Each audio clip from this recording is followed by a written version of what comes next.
నరుల కంటే నీవు అతి సుందరుడు అయిన, చాలా అందమైన వాడు. ఆయన కానీ నువ్వు ప్రేమిస్తే, నువ్వు వాక్యం చదువు, ప్రార్థన చేయి, వ్యక్తిగతంగా దేవునితో సమయం గడుపుతున్నావు, ఈ ప్రశ్నలు అడగాల్సిన అవసరం లేదు. నీలో ఒక ఆతృత ఉంటుంది.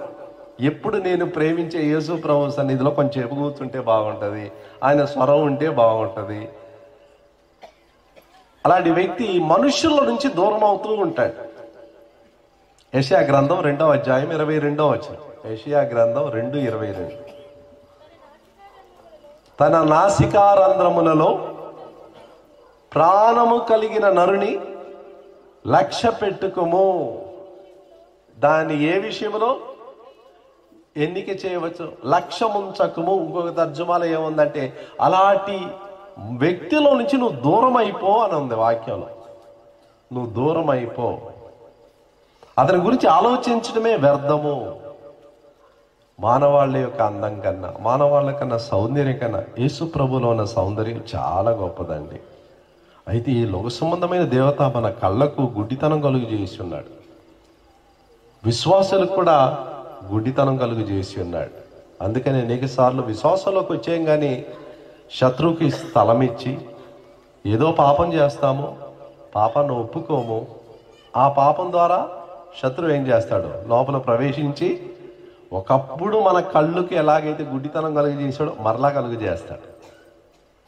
ఎఫెసీయులకు రాసిన పత్రిక 4వ అధ్యాయము 27వ వచనం. ఎఫెసీ, అపవాదికి చోటియ్యకుడి. ఎందుకు ఈ మాట రాయాలా? చోటిచ్చే అవకాశం ఉంది కాబట్టి. ఇది ఎవరికి రాస్తున్నాడు? అవిశ్వాసులకు రాయలేదు. అవిశ్వాసులకు రాయలేదు. ఎవరికి రాస్తున్నాడు? విశ్వాసులకు రాస్తున్నాడు.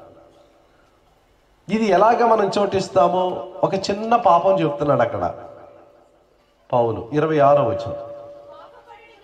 కోపపడుడి గాని పాపము చేయకుడి. దాని తర్వాత ఈ మాట వస్తుంది ఏంటి? అప్పుడు అపవాదికి చోటు ఎక్కడ ఇస్తున్నాం చెప్పండి? దేని ద్వారా? కోపము. కోపం అనేది చాలా మంది విశ్వాసుల జీవితంలో కూడా ఈ పాపం, దీన్ని ఒక పాపంగా పరిగణించం. త్వరపడి కోపపడటం, అన్నిటికీ కోపపడటం, మండిపడటం, అనవసరంగా కోపపడేటం. అంటే మనం అవినీతి చూసినప్పుడు కోపపడాలి, పాపం జరుగుతున్నప్పుడు కోపపడాలి, మన మనసులో దుఃఖం కలగాలి, బాధ కలగాలి. ఒక చోట తప్పు జరుగుతుందంటే కోపపడాలి. ప్రతి చిన్న విషయంలో కోపపడి మండిపడి సహనంను కోల్పోవటం అనేది శత్రువునికి స్థలం ఇవ్వటం, తావివ్వడం. అందుకని అపవాదికి చోటు ఇయ్యకుడి. చోటు ఎక్కడ దొరుకుతుందా అని చూస్తూ ఉన్నాడు. ఈసారి ఇక్కడ చూసినప్పుడు చాలా అందంగా ఉంది పోయిన సంవత్సరం కన్నా. ఎందుకంటే చలిగాలి లోపలికి రాకుండా చోటు ఇవ్వకుండా చక్కగా కట్టారు. ఎందుకంటే సందు ఉంటే ఏమో చేస్తుంది, లోపలికి చలిగాలి వచ్చేస్తుంది. అది రాకుండా ఉండాలా, వెచ్చగా ఉండాలని చక్కగా దీన్ని పెట్టుకున్నారు. వెనకాల ఉన్న వాళ్ళకి కష్టం అనుకోండి, నేను చాలా భద్రంగా ఇక్కడ ఉన్నాను, ఏ చలి తాకుండా.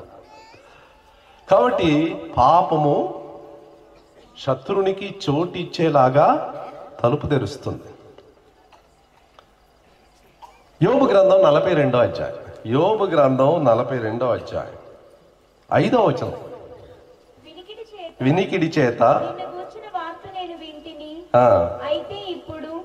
నేను కన్నులారా నిన్ను చూచుచున్నాను. 6.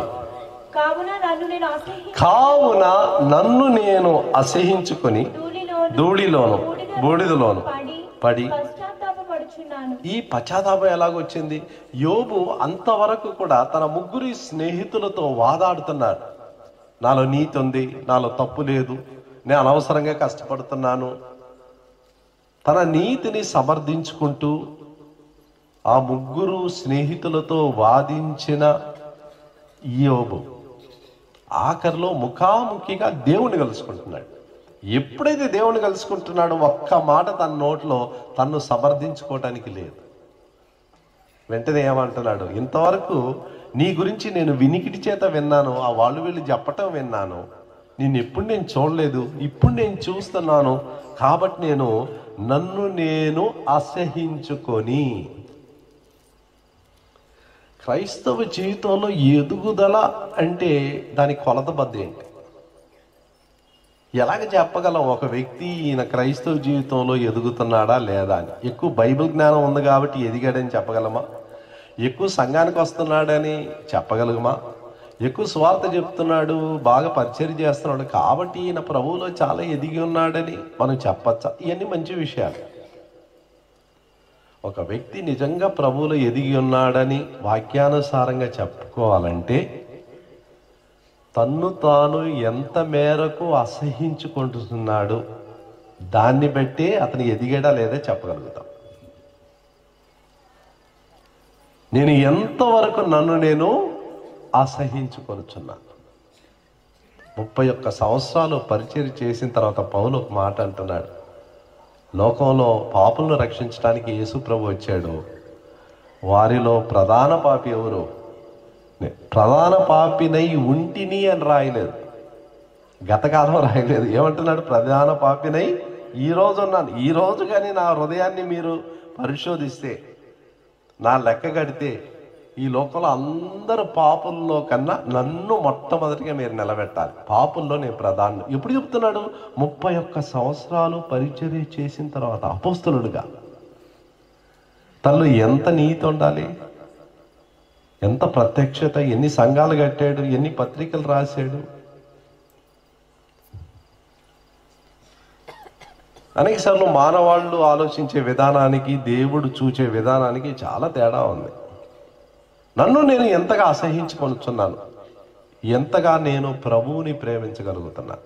కాబట్టి మొట్టమొదటిగా ఈ వాక్యం చదవటంలో ప్రభువుని ఎరగాలని దేవుడు ఆశపడుతున్నాడు. ఆ ప్రభువుని ఎరిగినప్పుడు కలిగే మొట్టమొదటి మేలు ఇది, ఆశీర్వాదం ఇది.